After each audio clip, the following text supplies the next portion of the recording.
আসন্না trust, সুন্নাতে উদ্ভাসিত জীবনের জন্য। এরপরে আর লম্বা বলবো না, আপনারা অনেক কিছু জানেন। হালাল উপার্জন নির্ভর করার চেষ্টা করবেন। আল্লাহ সবচেয়ে নারাজ হন মানুষের ক্ষতি করলে। কথা কি বুঝতে পারছেন? আমরা মুসলমানরা বুঝি না। আমরা বোনের হক, স্ত্রীর হক, স্বামীর হক, মায়ের হক মেরে দিয়ে, ওজনে কম দিয়ে হজ উমরা করি। ভাই লাভ নেই। জীবনে হজ করবেন না, মসজিদে 1 টাকা দেবেন না, কিন্তু বোনের 20 টাকা দিয়ে দেন, বউয়ের 20 টাকা দিয়ে দেন, মায়ের 20 টাকা দিয়ে দেন, ইনশাআল্লাহ আপনি আল্লাহর ওলি হয়ে যেতে পারবেন। হুজুরে 2000 হাদিয়া দিলেন, যদি আল্লাহকে খুশি করতে দেন নফল দান, আর হুজুরের নেক নজরের জন্য দেন শিরিক। আর আপনি এই দানটা নফল, আর আপনার বউয়ের পাওনা, বোনের পাওনা, ভাইয়ের পাওনা এটা ফরজ। কাজেই সবসময় মনে রাখবেন আল্লাহ মায়ের চেয়ে আপন। মা সহজেই মাফ করে, ঠিক না? ভাই বোনকে সহজে মাফ করে। কাজেই আল্লাহর কোনো বান্দা যেন আমাদের দ্বারা ক্ষতিগ্রস্ত না, বিশেষ করে আমাদের সাথে যারা থাকে, আমার স্ত্রী, আমার স্বামী, আমার ভাই বোন, ছেলে মেয়ে, তাদের পরে ইনসাফ করা আমাদের দায়িত্ব, তাদের হক আদায় করার দায়িত্ব। পাড়া প্রতিবেশী লম্বা বলতে পারবো না। আমি মানুষের উপকার করতে না পারি, অন্তত কারোর হক নষ্ট না হয়। 2 নম্বর, সাধ্য হলে মানুষের উপকার করা। তাহাজ্জুদের নামাজ পড়ার চেয়েও মানুষের উপকার করার সওয়াব অনেক বেশি। এগুলো করবেন। বেশি লম্বা আর বলতে পারবো না, ছোট্ট ছোট্ট কয়েকটা আমল বলবো। একটা আমল খুব কঠিন, দেখেন পারেন কিনা।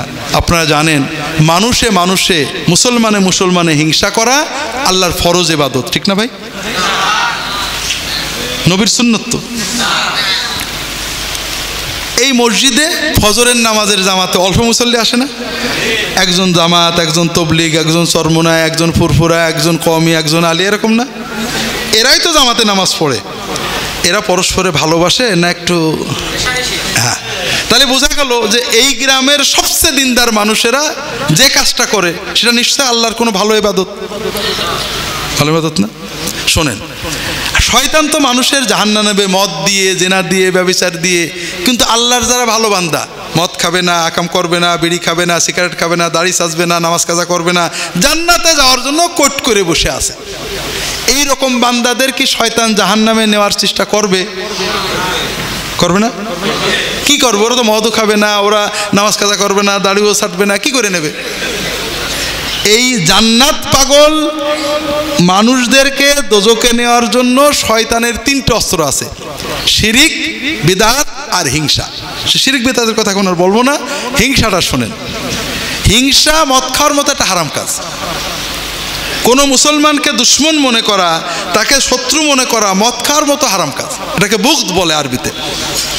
তবে মদ খেলে একটা গুনাহ হয়, আর হিংসা বিদ্বেষে গুনাহ তো গুনাহ হয়, নেক আমল পুড়ে পুড়ে ছাই হয়ে যায়। তাহলে শয়তানের কোনটাই লাভ বেশি? হ্যাঁ, এই জন্য যাদের নেক আমল নেই তাদের হিংসা কম। দেখবেন নাচ গান করে, সিনেমা করে, কিন্তু এত হিংসা করে না। কিন্তু আমরা যারা দিনদার তাদের ভিতরে হিংসা বেশি। কারণ শয়তান জানে এরা 2-1 নাচ গান করলে দোজখে নিয়ে যাবে না, তওবা করে জান্নাতে চলে যাবে। কাজে এমন কাম দেব যেমন সব নেক আমল পুড়িয়ে ছাই হয়ে যায়। তো ভাইরা, হিংসা শিক্ষা হয় 2 দল মানুষ। এক দল হলো রাজনৈতিক নেতারা। তাদের স্বার্থটা কি? ক্ষমতায় যাওয়া, ঠিক না? তারা ক্ষমতায় যাওয়ার জন্য আমাদেরকে কি শিখায়? ও দেশের দুশ্মন, ও স্বাধীনতার দুশ্মন, ও জাতির দুশ্মন, ওর দুর্বিন, ওর মার ধর, এগুলো, ঠিক না? আর এক শ্রেণীয় হিংসা শিখাইছিল হুজুররা। কি স্বার্থে? মুরিদ, মহব্বত, ভক্ত ঠেকানোর স্বার্থে। তা আমরা রাজনীতিও করব, হুজুরদের কাছেও যাবো। আমি কোনো হুজুরের খারাপ বলছি না, তবে আপনার একটা পরামর্শ দিচ্ছি। আমার কথাই, রাজনীতিবিদের কথাই নিজের মনে হিংসা আনবেন না। হুজুরদের কাছে যেতে হবে, উপায় নেই। তবে হুজুর যদি হিংসার কথা বলে, আল্লাহ হুজুর যা বোঝে বোঝে, আমিও তো বুঝি শুধু নে, তোমার নবীর সব উম্মতের আমি ভালোবাসি। কথা বোঝেননি?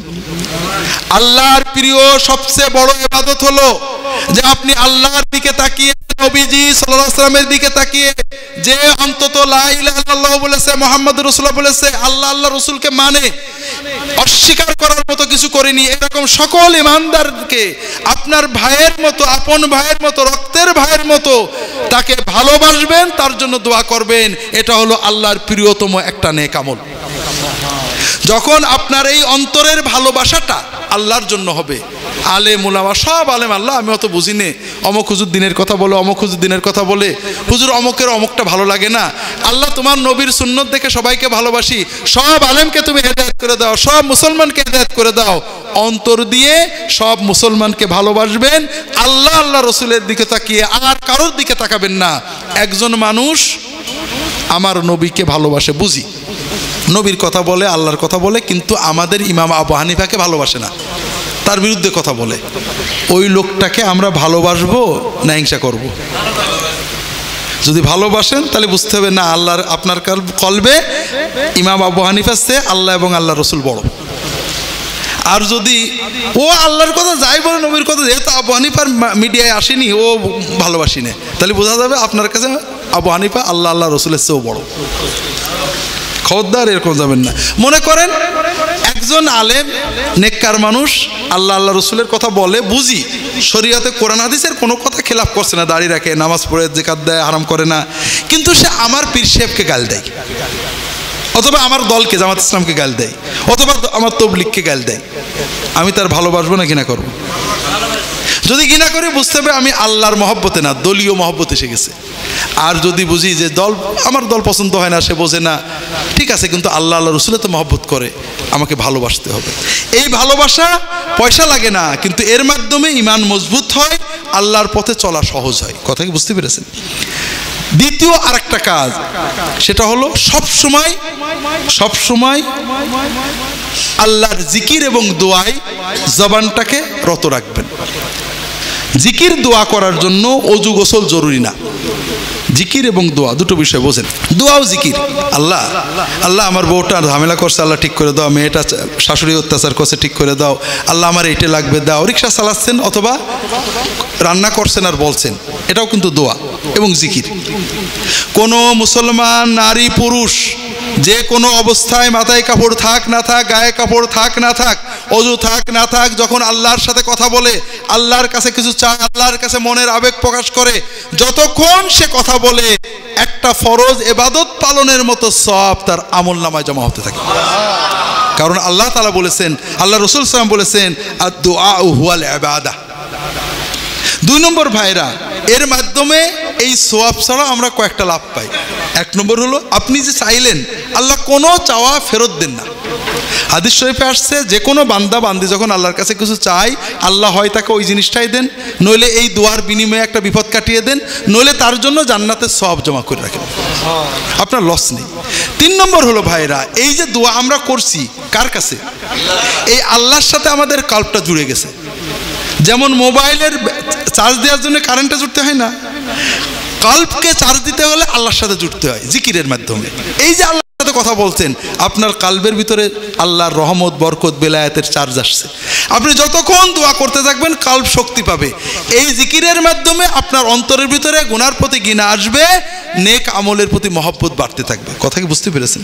ঠিক তেমনই যখন বসে থাকবেন রিকশায়, কাজে কর্মে, রান্নাঘরে, নবীজি শেখানো মাসনুন দোয়াগুলো, সুবহানাল্লাহ, আলহামদুলিল্লাহ, লা ইলাহা ইল্লাল্লাহ, আল্লাহু আকবার, আল্লাহুম্মা সাল্লি আলা মুহাম্মদ ইত্যাদি পড়বেন। আল্লাহ তাআলা সবাইকে তৌফিক দান করুন, আমিন।